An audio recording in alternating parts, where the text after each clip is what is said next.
2 రోజుల పర్యటన నిమిత్తం రష్యా అధ్యక్షుడు పుతిన్ భారత్ కు చేరుకున్నారు. నిన్న ఢిల్లీలోని పాలం ఎయిర్పోర్ట్ లో దిగిన పుతిన్ కు ప్రోటోకాల్ కు భిన్నంగా ప్రధాని నరేంద్ర మోదీ సాదర స్వాగతం పలికారు. కళాకారులు సంప్రదాయ నృత్యం చేస్తుండగా విమానం దిగిన పుతిన్ ను ఆత్మీయ ఆలింగనం చేసుకున్నారు. సాధారణంగా విదేశీ పర్యటనలకు వెళ్లినప్పుడు తన సొంత కారును మాత్రమే వాడే పుతిన్ ను ప్రధాని మోదీ తన కారులో తన అధికారిక నివాసానికి తీసుకువెళ్లారు.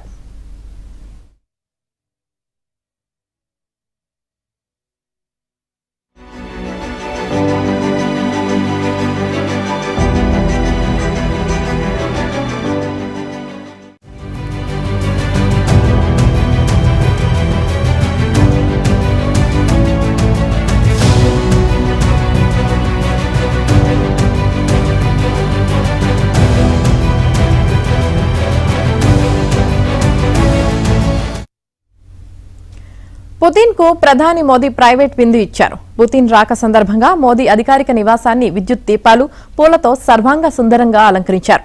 పుతిన్ తో పాటు వచ్చిన బృందంలో 7 రష్యన్ మంత్రులు, పెద్ద ఎత్తున వ్యాపారవేత్తలు, రష్యా సెంట్రల్ బ్యాంక్ గవర్నర్ గారు ఉన్నారు. కాగా ఇవాళ ఉదయం 11 గంటలకు పుతిన్ రాష్ట్రపతి భవన్ లో త్రివిధ దళాల గౌరవ వందనాన్ని స్వీకరిస్తారు.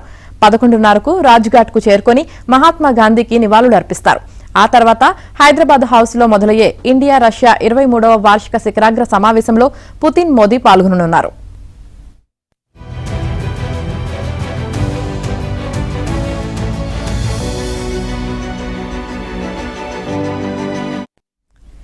ఇరు దేశాల మధ్య రక్షణ సంబంధాలను బలోపేతం చేయడం, బయటి ఒత్తిళ్ల నుంచి ఇరు దేశాల వాణిజ్యాన్ని కాపాడటం, పౌర అణు ఇంధన సహకారం, ఎరువుల రంగంలో సహకారం పెంపు, యురేషియన్ ఎకనామిక్ యూనియన్ తో భారత్ ప్రతిపాదించిన స్వేచ్ఛా వాణిజ్య ఒప్పందం సహా పలు అంశాలు కీలకంగా చర్చకు రానున్నాయి.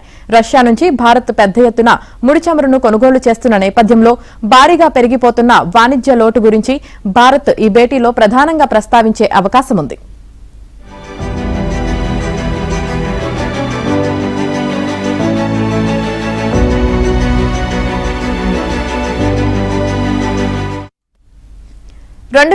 నాటికి ఇరు దేశాల మధ్య వాణిజ్యాన్ని $100 బిలియన్ చేర్చడమే లక్ష్యంగా ఈ చర్చ జరగనుంది.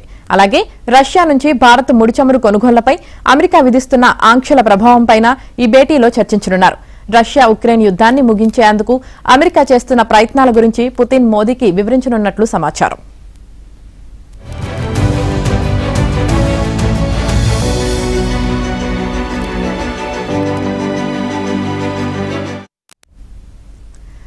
శిఖరాగ్ర సమావేశం ముగిశాక మధ్యాహ్నం పుతిన్, మోదీ సంయుక్త ప్రకటన విడుదల చేస్తారు. అనంతరం రష్యా ప్రభుత్వ రంగ సంస్థకు చెందిన భారత ఛానల్ ను పుతిన్ ప్రారంభిస్తారు. సాయంత్రం 7 గంటలకు రాష్ట్రపతి భవన్ కు బయలుదేరి వెళ్లి ప్రెసిడెంట్ ద్రౌపది ముర్ము ఇచ్చే విందుకు హాజరై రాత్రి 9 గంటలకు మాస్కోకు తిరుగు ప్రయాణమవుతారు.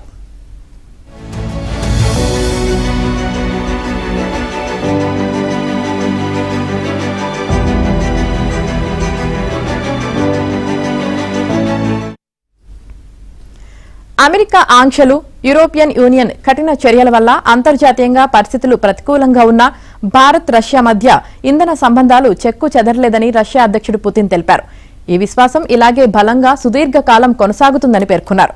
రష్యా నుంచి భారత్ చమురు కొనుగోలును ప్రభావితం చేయాలని కొందరు చేస్తున్న ప్రయత్నాలు పూర్తిగా రాజకీయ దురుద్దేశాలతో కూడుకున్నవని, వాస్తవ పరిస్థితులకు విరుద్ధంగా ఉన్నాయని విమర్శించారు. చాలా కాలం క్రితమే రష్యా చమురు కంపెనీ రోస్ నెఫ్ట్ భారత్లోని నయారా ఎనర్జీలో వాటాలు కొనుగోలు చేసిందని, ఆ పెట్టుబడి 2 దేశాల మధ్య విశ్వాసానికి ప్రతీకగా నిలుస్తుందని పేర్కొన్నారు.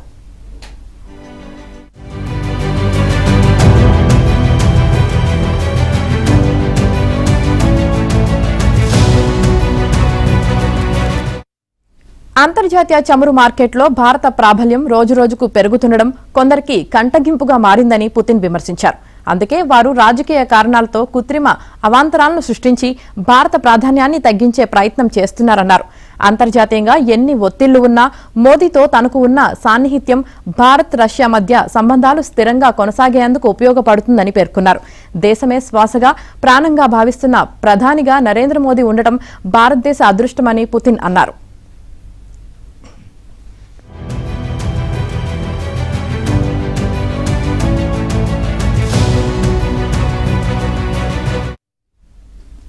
పుతిన్ ఏ దేశానికి వెళ్లినా ఆయన బుల్లెట్ ప్రూఫ్ RS సెనాట్ లెమోజిన్ కారును విమానంలో అక్కడికి తరలిస్తారు.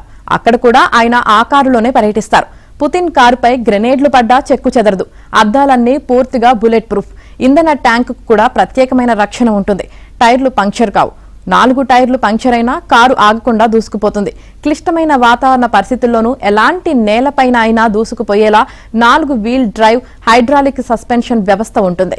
అత్యంత శక్తివంతమైన V8 ట్విన్ టర్బో ఇంజన్తో కూడిన ఈ వాహనం అంత బరువుతోనూ కేవలం 6 సెకండ్లలో 100 కిలోమీటర్ల వేగాన్ని అందుకుంటుంది.